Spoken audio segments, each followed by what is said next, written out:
como a gestação tem sido afetada nos dias atuais.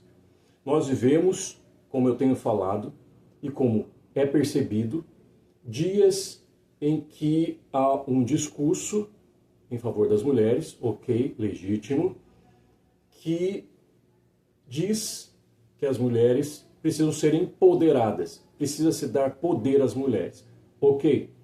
Mas como que isso tem sido vivenciado no dia a dia da sociedade e das mulheres? Isso tem sido implicado na gestação? Uma mulher grávida, empoderada, debaixo desse discurso, entende que precisa ser ativa, mesmo grávida. E esses discursos, essas falas, vêm a longo tempo. Vêm desde a década de 50, 60, 70. E entendeu-se que estar grávida não é estar doente.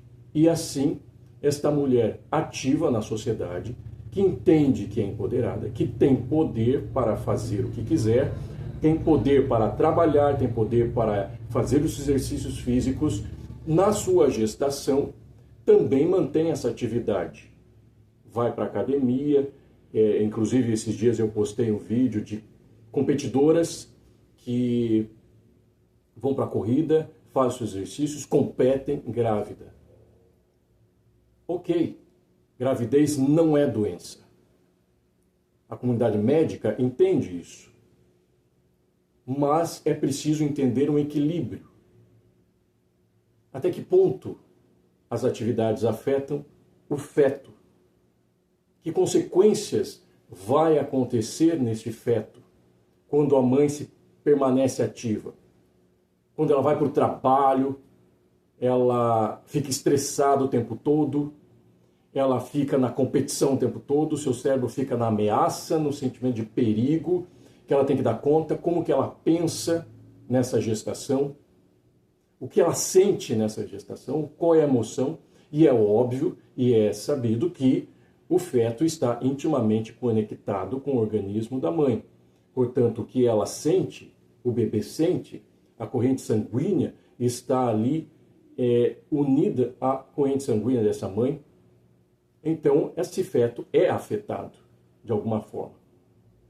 Mas e quando essa mãe vai para a competição, ela vai correr, ela tem adrenalina, ela está sob estresse do cortisol, não afeta esse bebê? Bom, quando o organismo materno está sob estresse, assim como todos nós estamos sob estresse, afeta um eixo que é chamado HPA, que é hipotálamo, pituitária e adrenal, onde é liberado o cortisol no organismo. Isso afeta o sistema imunológico, isso afeta algumas partes desse corpo, afeta o sistema nervoso simpático, que é do estresse, a reação ao estresse, afeta muita coisa nesse organismo. E o feto, ele está envolvido na placenta. E essa placenta, ela tem uma barreira protetora, que é 11-beta-HDS2. É uma barreira de enzima que protege esse bebê dos excessos. Ela transforma o cortisol em cortisona, que é menos nocivo. Só que essa barreira não é 100%. Quando essa mãe está sempre em estresse, num estresse crônico, ela vai para o trabalho, ela fica braba, ela tem competição, ela vive num ambiente hostil, ameaçador. A barreira de proteção dessa placenta não segura o cortisol, não transforma em cortisona. E esse feto recebe isso no seu organismo. Vai afetar a oxigenação, vai afetar o padrão cerebral, o funcionamento cerebral dessa criança. Essa criança pode ter tendências maiores a ter transtornos de ansiedade quando ela nascer, quando ela crescer. Ela pode ter mais TDAH quando ela crescer. Enfim, e dentro da psicanálise, dentro da teoria de Reich, que é um psicólogo dentro da psicologia corporal, da psicossomática, esse útero se torna mais hostil, porque dentro da adrenalina e do estresse vai diminuir o sangue, a oxigenação, e esse útero se torna mais hostil para este bebê. E ele pode gerar defesas psicossomáticas, como isolamento, como retraimento. O sentimento de medo vai fazer ele retrair, se tornar mais evitativo, e quando ele nasce, ele pode ter essas consequências na vida dele.